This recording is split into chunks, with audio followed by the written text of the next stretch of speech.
I'm John Hanna for CDTV.net in New York, and we have Dirk van Dijk, Chief Equity Strategist at Zacks.com, joining us from Dayton, Ohio. Hey, Dirk. Hey, John, how's it going? Good. And yourself? No, it's cold out here, but other than that, Well, that's what's happening right now. We're in December. At least it's not still spring yet. So. well, we got a little bit of snow too. So Oh, you did already. got about we got about 2 inches on the ground. Wow. It definitely is beginning to look a lot like Christmas around here. So the flurries coming down right now as we speak. So. Oh. Now, we just heard about this deal that the Obama administration have and the taxes, and what are your thoughts about it? Well, I think Oprah has taken over national economic policy. You get a tax cut. You get a tax cut. You get a tax cut.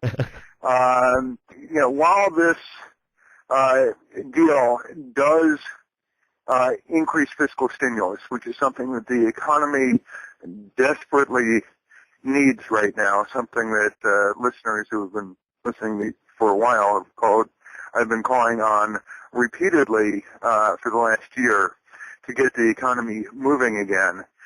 This does it, not necessarily in the most effective way on a dollar-for-dollar basis, particularly continuing the tax cuts for the upper 2%. But the cut in the payroll tax and the extension of the Making Work Pay tax credits are going to be extremely stimulative to the economy because your average worker, somebody making $50,000 a year, you're really looking at about $1,000 extra dollars in his pocket because of this. That's pretty significant amount of more money in his pocket, and those people, by and large, are going to spend it, or they're going to end up trying to pay down some of their debt and get rid of some of this debt overhang that we have in the consumer sector. So it is going to be helpful in that regard. The tax cuts for the upper 2%, those earning over $250,000 a year, have not been terribly effective at generating jobs or economic growth for the first decade they were in place. Let's face it, the economic growth from 2001 forward has been just plain lousy.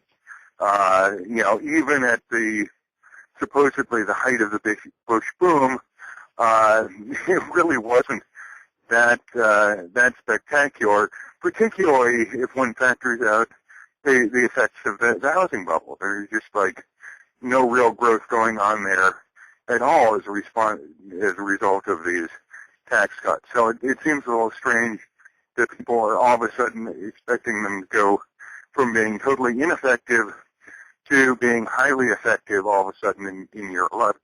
I just don't see any evidence of that. So while we've got some good stuff for the short term in terms of this deal, it really makes the long-term budget deficit problems that much worse. I mean, incrementally, we're talking about another $1 trillion in debt for the next 2 years as a result of this deal. I would have probably preferred that they gotten to the same result as the payroll tax cut via a rebate from general revenues rather than from the cutting the payroll tax, because that's going to worsen the long-term financial standing of the Social Security system. But in the short term, a payroll tax cut is going to be a highly effective fiscal stimulus. The people who are going to be getting that are your average middle-class worker. Somebody earning $50,000 a year is going to see $1,000 more dollars in his pocket as a result of this, and that's going to make a real difference. That's more than the real increase in wages that he's seen over a decade. From on the pre-tax side, it's going to be pretty stimulative to the economy for 2011, but it does come at the cost of higher deficits, and you got to remember that when you add to the deficit, you increase the debt, and we've got to pay interest on that debt. So it really does make the long-term problem that much worse.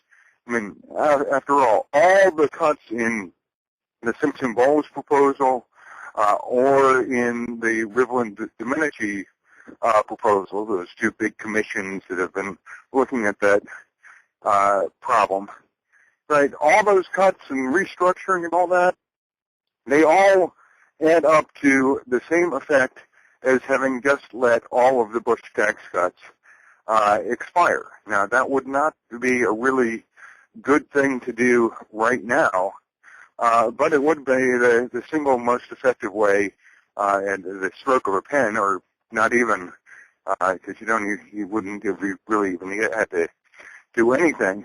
That would have solved most of the long-term budget problem, but at the cost of unemployment going up in the short term, probably to about 11%, as the economy slowed from a massive fiscal contraction at this time. So by and large, I think, in the short term, this is going to be helpful, but when, as I said, when push comes to shove, the thing that got shoved away was the deficit, and we sort of kicked that can down the road a bit and set up for another huge bruising political fight 2 years from now, which will be in the heart of the 2012 presidential campaign. So look for that to be the biggest issue that people are campaigning on in the next presidential election. That's Dirk van Dijk, Chief Equity Strategist at Zacks.com, joining us from the snowy Dayton, Ohio right now. And I'm John Hanna for CDTV.net in New York.